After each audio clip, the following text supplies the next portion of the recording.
अब स्टूडेंट देखो, हम ये वाला मेथड कर रहे थे, direct observation of bearing of survey line. इसके अंदर हम क्या करते हैं, हर लाइन की bearing, whole circle bearing find करते हैं। सबसे पहले हमने क्या किया, ए पे इंस्ट्रूमेंट सेट कर दिया और ए बी लाइन की होल सर्कल बेरिंग फाइंड कर ली। Clear clear. उसके बाद हमने क्या करा, सपोज कर लो ए पे जब हमने इंस्ट्रूमेंट सेट किया और ए बी लाइन की जब होल सर्कल बेरिंग फाइंड करी, सपोज कर लो बेरिंग कितनी है, 30 डिग्री आ गई। ठीक है जी, 30 डिग्री आ गई। तो वो बेरिंग, जब वो बेरिंग हमने 30 डिग्री हमने पढ़ ली, तो हमने क्या करना, उसका अपर क्लैंपिंग और लोअर क्लैंपिंग स्क्रू दोनों टाइट कर देने। क्या उस पर रीडिंग लॉक हो जाएगी? हाँ जी सर। फिर हम क्या करेंगे, अपने इंस्ट्रूमेंट को, उस इंस्ट्रूमेंट को जिसके अंदर 30 डिग्री रीडिंग लॉक है, उसको इंस्ट्रूमेंट को उठा के बी के ऊपर सेट कर लेंगे। कर सकते हैं? बी हाँ के जी ऊपर, सर। बी के ऊपर हम इंस्ट्रूमेंट सेट कर लेंगे। उसकी रीडिंग जौन सी है वर्नियर ए पे 30 रहेगी। तो अब हम क्या करेंगे, जब हमने 30 डिग्री रीडिंग उस पर लॉक पड़ी, हम क्या करेंगे, ए के ऊपर हम क्या करेंगे, हमने इंस्ट्रूमेंट सेट कर लिया, उसकी सारी लेवलिंग सेटरिंग फोक्सिंग सारा कुछ कर लिया। हम क्या करेंगे, उसको उसको हम उसका लोअर क्लैंपिंग स्क्रू लूज करेंगे। लोअर क्लैंपिंग स्क्रू लूज करेंगे तो उससे क्या होगा, इंस्ट्रूमेंट रोटेट कर सकता है हॉरिजॉन्टल प्लेन में, पर रीडिंग नहीं चेंज होगी क्योंकि अपर क्लैंपिंग स्क्रू टाइट है। ओके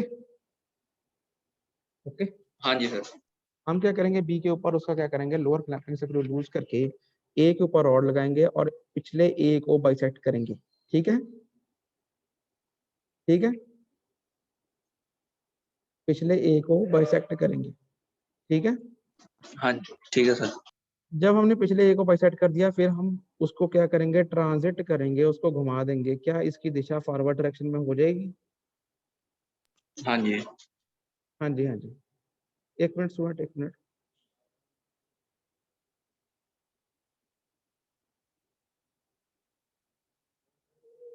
बस ठीक है। क्या हाल है अपना? बस बढ़िया सर। बस ठीक है सर। और सर क्लास ऑनलाइन लग रही है? Online online. और आपकी पढ़ाई कैसे चल रही है? सर बस बढ़िया चल रही है। सेंट सोल्जर में हाँ जी हाँ जी। चल रही है? हाँ जी हाँ जी, ऑनलाइन चल रही है। ठीक है। वो सर सब बढ़िया। हाँ तो ठीक है सर। ओके।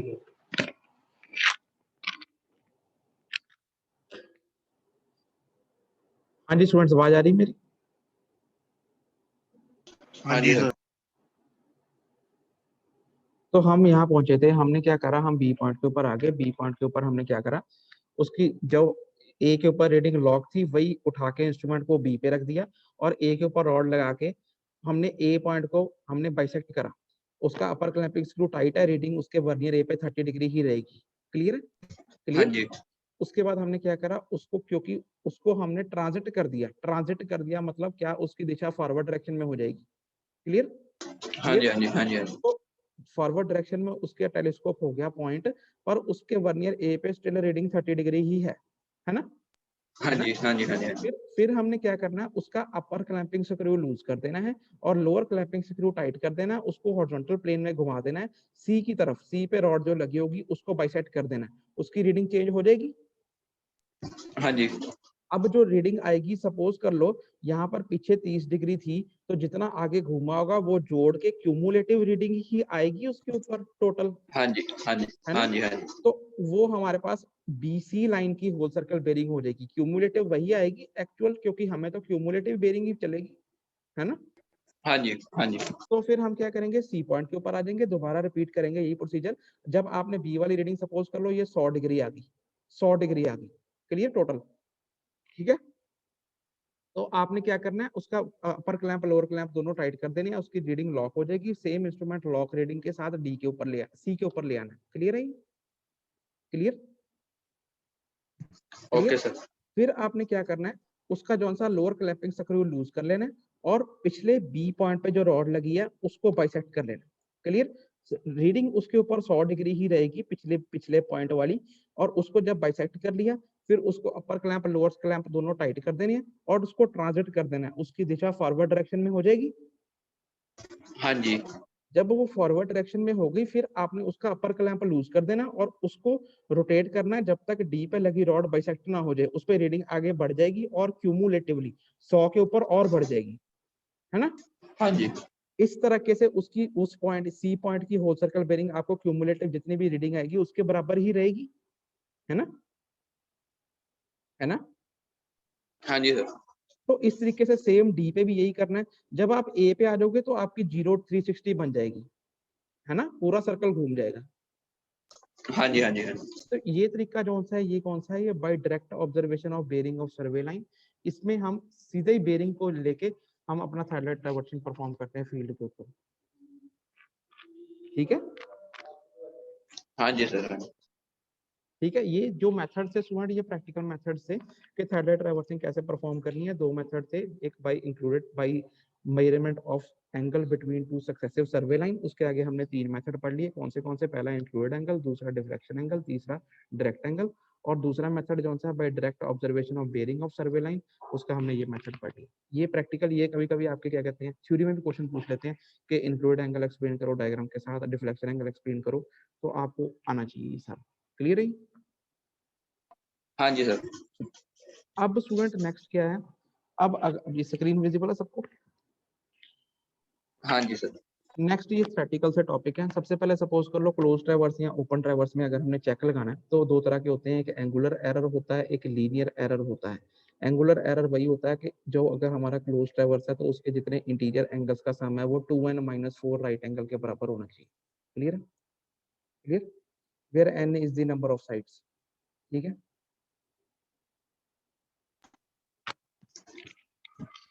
आवाज आ रही है? सर रिपीट करना। अगर आपका क्लोज ट्रैवर्स है, सपोज कर लो ये आपका ये क्लोज ट्रैवर्स है, तो आपने सारे इंक्लूड एंगल फाइंड कर लिए रेपिटेशन मेथड से। तो इन सब इंक्लूड एंगल का सम क्लोज ट्रैवर्स के किसके बराबर होना चाहिए? 2n - 4 right angle. ये हमने पहले ही पढ़ा था, where n is the number of हाँ जी। Sides of close traverse. ठीक है, हाँ जी सर। अगर ओपन ट्रैवर्स होता है तो ये होता है 2n + 4 राइट एंगल। क्लियर? ठीक। हाँ जी, हाँ जी, हाँ जी, हाँ जी। अब एक जो डिफ्लेक्शन एंगल्स यहाँ सपोज कर लो, ये जैसे हमने डायरेक्ट एंगल फाइंड करे, ये अल्टीमेटली इनका जो एंड होता है वो 0 डिग्री या 360 डिग्री पे हो जाता है। ठीक है, अगर हम क्यूमुलेटिवली जा रहे हैं तो 0 degree, 360 degree, and last starting point पे जब हम शुरू करते हैं दोबारा लास्ट पॉइंट पे आते हैं तो 0 डिग्री, 360 डिग्री हो जाता है। डिफ्लेक्शन एंगल्स भी नापते हैं तो उनका भी अगर क्यूमुलेटिव देखा जाए तो वो 360 डिग्री उसका सम बन जाता है। क्लियर है? हाँ जी सर। हाँ जी। लीनियर एरर की अगर हम बात करें, लीनियर एरर मतलब कि जो हम लेंथ नापते हैं, अगर हम क्या कहते हैं कोई लैंड, रोड या रेलवे का कोई सैटेलाइट ट्रैवर्स बना रहे हैं तो उसके एरर की परमिसिबल लिमिट होती है 1/3000। मतलब 3000 मीटर के पीछे 1 मीटर का एरर परमिसिबल है, अलाउ है। ठीक है, ठीक है। Okay sir. अगर आपने इंपॉर्टेंट बाउंड्रीज या सिटीज को नाप रहे हो, लीनियर मेजरमेंट कर रहे हो, तो 1/5000, 5000 मीटर के पीछे 1 मीटर का एरर परमिसिबल। अगर बहुत इंपॉर्टेंट सर्वे वर्क कर रहे हो तो 1/10,000। ठीक है, ठीक है। ओके। अब क्लोज ट्रैवर्स में आगे हम पढ़ेंगे, जब हम इसकी हम ट्रैवर्स की कैलकुलेशन अब हम करेंगे तो उसके अंदर आगे टर्म आती है northing, southing, easting, wasting. Northing, southing, easting, wasting, ये आपको आगे डिटेल में पता लगेगा। क्लोज ट्रैवर्स में क्या होता है, sum of all the northings should be equal to sum of all the southings. ये हम आपको न्यूमेरिकल से पता लगेगा, नेक्स्ट टॉपिक में हम ये स्टडी करेंगे। और sum of all the eastings should be equal to sum of all the westings. Clear? Okay sir. Algebraic sum northing और साउथिंग का 0 होना चाहिए। एल्जेब्राइक सम ईस्टिंग और वेस्टिंग का 0 होना चाहिए। ठीक है, ये चीज भी आपने याद रखनी है। कैसे होगा आगे बताऊंगा मैं आपको। नॉर्थिंग और साउथिंग का एल्जेब्राइक सम 0 होना चाहिए। ठीक है, असल में होता क्या ठीक है, है सर। नॉर्थिंग प्लस में होता है, साउथिंग माइनस में होता है। जितनी वैल्यू नॉर्थिंग की होती है उतनी ही वैल्यू साउथिंग की होती है, क्योंकि प्लस माइनस होता है, दोनों का एल्जेब्राइक सम करें तो 0 होना चाहिए। ठीक है ना? ठीक है सर। ऐसे ही ईस्टिंग प्लस में होता है, ईस्टिंग प्लस में होता है, वेस्टिंग माइनस में होता है। वैल्यू दोनों की बराबर होती है। दोनों की अगर वैल्यू को हम जोड़ दें, प्लस माइनस करें तो अल्टीमेटली 0 बन जाता है। algebraic sum of all the northing and southing should be equal to 0. algebraic sum of all the easting and westing should be equal to 0. ठीक है, ओके सर। ये आगे पढ़ेंगे न्यूमेरिकल्स में कैसे, आपको और क्लियर होएगा। पहले ये थोड़ा सा ये थ्योरी है। अब एरर्स, अगर एरर्स की बात करें सैटेलाइट सर्वेइंग को परफॉर्म करते हुए, तीन तरह के एरर होते हैं, जैसे हमने पहले भी पढ़े थे। एक इंस्ट्रूमेंटल एरर होता है, एक पर्सनल एरर होता है, एक नेचुरल एरर होता है। ठीक है, ठीक है,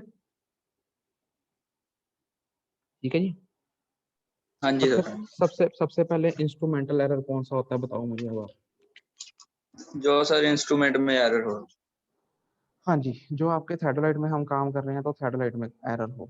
अब थेडोलाइट के एरर कैसे हो सकते हैं, देखो अब ध्यान से। सबसे पहला लिखा non adjustment of plate bubble, ठीक है ना।